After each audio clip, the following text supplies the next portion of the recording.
అమ్మ ప్రతి వ్యక్తిలోనూ పరమాత్ముడు ఉన్నారని అంటారు కదా! మరి అవును. అవతల వ్యక్తి తప్పు చేసినప్పుడు ఆ పరమాత్ముడే చేశాడు అని అనుకోవచ్చా అలాగా? ఏ తప్పు చేసినా దేవుడి మీద తోసేయడం దాన్ని ఫ్యాషన్ అంటాలో మరి ఏమనాలో హ్మ్. నాకు అర్థం కాదు. నిజంగా భగవంతుడనేవాడు భగవంతుడి యొక్క లక్షణాలేంటి? హ్మ్. మనం ఇందాక అరిషడ్ వర్గాల గురించి మాట్లాడుకున్నాం గదా! హ్మ్. అవన్నీ వదిలేసిన వాడినే భగవంతుడు అంటాడు. అప్పుడు వదిలేసిన తర్వాత తప్పెక్కడ చేస్తాడు భగవంతుడు? హ్మ్. ప్రతి ఒక్కడిలోనూ భగవంతుడిని చూడమంటే భగవంతుడి యొక్క తత్వం ఏంటి? ప్రేమతత్వం. హ్మ్.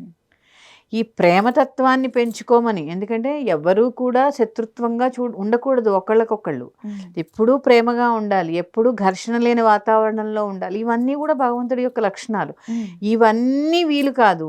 తప్పు చేస్తే మాత్రం దేవుడి మీద తోసేస్తామా? అసలు ఆ తప్పు చేయడానికి మనకి ఆహ్, ఉద్దేశించేటటువంటి విషయాలేంటి? హ్మ్. ఇవన్నీ కూడా పరిగణలో తీసుకుంటే ఇక్కడ ఇంకో విషయం ఉందమ్మా. హ్మ్. ఎవరిలో అయినా భగవంతుణ్ణి చూడడం. హ్మ్. మనకి లలిత సహస్రనామంలో కూడా అదే చెప్పబడింది. హ్మ్. ఆ బ్రహ్మకీట జనని వర్ణాశ్రమ విధాయిని చరాచర జగన్నాథ చక్రరాజ నికేతన. హుహు. కదిలే వాటిలో కదలని వాటిల్లో కూడా నేనే ఉన్నాను అని చెప్పింది ఆవిడ. ఈ కుర్చీలో కూడా ఉండొచ్చు. హ్మ్. మనం అనుకుంటాం ఈ కుర్చీ కదలట్లేదు, దీనికి ప్రాణం లేదు అని. కదలని కొండల్లో ఉన్నాను, కదిలే గాలిలో ఉన్నాను అని చెప్పింది. ఇలా చెప్పినప్పుడు ఎప్పుడైతే అందరిలో నువ్వు భగవంతుడిని చూస్తావో అసలు తప్పు చేయడానికి ఆస్కారం ఎక్కడుంది? అవును. నువ్వు భగవంతుడిని చూడకపోబట్టి నువ్వు తప్పు చేస్తున్నావు. హ్మ్. నిజంగా భగవంతుడిని చూస్తే హ్మ్. నువ్వు తప్పు చెయ్యవు. హ్మ్. ఇది ముందు మనం అందరం గ్రహించాలి. హ్మ్. ఆ తప్పు చేసావు, ఆ తప్పు నీకు కనబడింది అంటే నువ్వు అక్కడ ఎవరిలోనూ భగవంతుడిని చూడట్లేదు అని అర్థం. ఇప్పుడు చెప్పండి, తప్పు భగవంతుడు చేశాడా?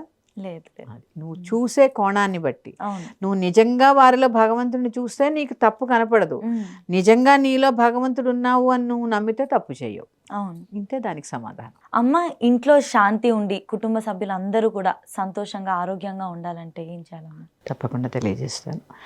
శాంతి ఈ రోజుల్లో మనకు కావాల్సిన వాటిల్లో ముఖ్యమైనది శాంతి. అవి డబ్బులు పెట్టుకున్నా కూడా కొనలేము. దొరకదు. ఈ కుటుంబంలో శాంతి ఎట్లా కావాలి? హ్మ్. ఒక వ్యక్తిని ఇంకో వ్యక్తి అర్థం చేసుకుంటే చాలా శాంతి. హ్మ్. ఒకళ్ళు గొడవ పడుతున్నారనుకోండి, ఇంకోళ్ళు తగ్గిపోతే శాంతి. హ్మ్. ఆరోగ్యం అంటారా? సాత్వికమైన ఆహారం భుజించడం, బయట తినడం మానేశారనుకోండి, 70% ఆరోగ్యం మెరుగుపడుతుంది. హ్మ్. అవును.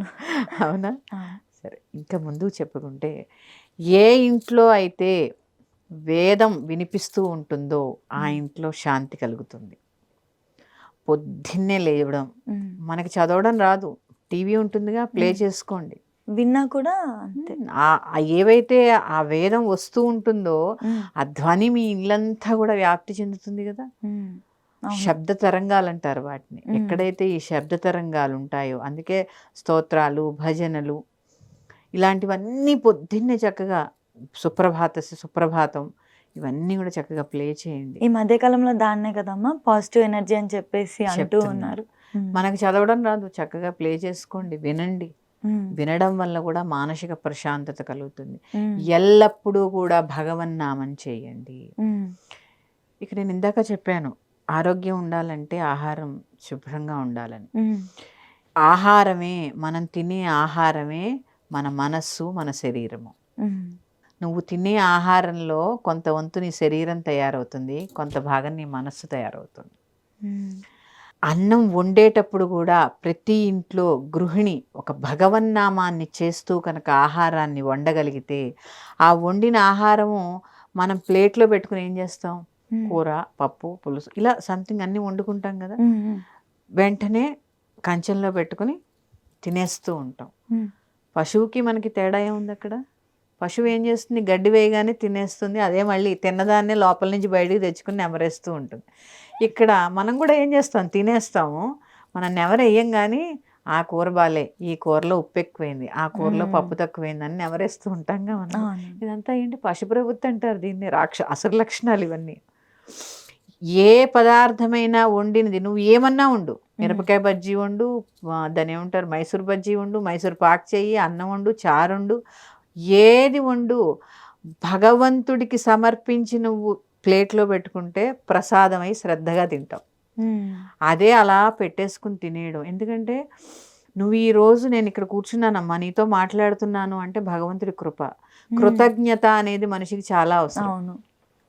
ఇంత సమయం 24 గంటల సమయము నువ్వు భుజించడానికి, ఇంత ఆహారము, ఇంత ప్రకృతి, గాలి ఇన్ని ఇచ్చిన భగవంతుడికి నీకు కృతజ్ఞత లేదే, నువ్వు నమస్కారమైనా చెయ్యవే, మరి శాంతి కావాలి, ఆరోగ్యం కావాలంటే ఎక్కడి నుంచి వస్తుంది?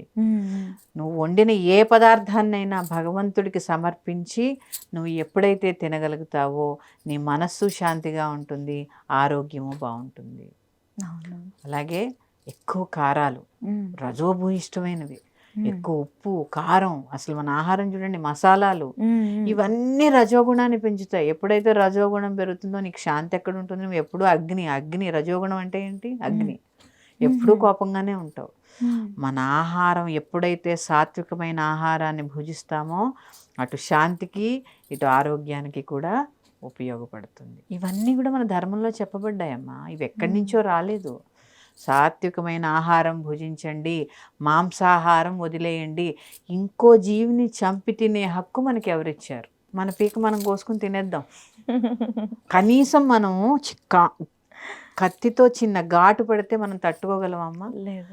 అలాంటిది ఒక మనిషిని, ఒక జీవిని, నీ ప్రాణం ఎంతో దాని ప్రాణం కూడా అంతే. అది ఆక్సిజన్ పీలుస్తుందిగా, శ్వాస పీలుస్తుంది. దాన్ని చంపి తినే హక్కు నీకు ఎవరిచ్చారమ్మా? అసలు బలి అంటే ఏంటి, ఎందుకు తింటున్నావు, ఇవన్నీ మనం ఇంకో సందర్భంలో చాలా విషయాలు చెప్పుకోవాలి. అందులో చెప్పుకుందాం. సాత్వికమైన ఆహారాన్ని భోజించడం, మాంసాహారం మానేయడం, ప్రకృతిని ఆరాధించడం, ఎప్పుడు ఈ 4 గోళ్ల మధ్యలోనే ఉండిపోకుండా అప్పుడప్పుడు గాలిని, ఆకాశాన్ని, నక్షత్రాలని చూస్తూ ఉండడం, వీటన్నిటి ద్వారా కూడా మనకి ఎంతో శాంతి లభిస్తూ ఉంటుంది. ఇవన్నీ కూడా మన దినచర్యలో భాగం చేసుకోండి, వస్తాయి. మనం ఆటోమేటిక్గా వస్తాయి.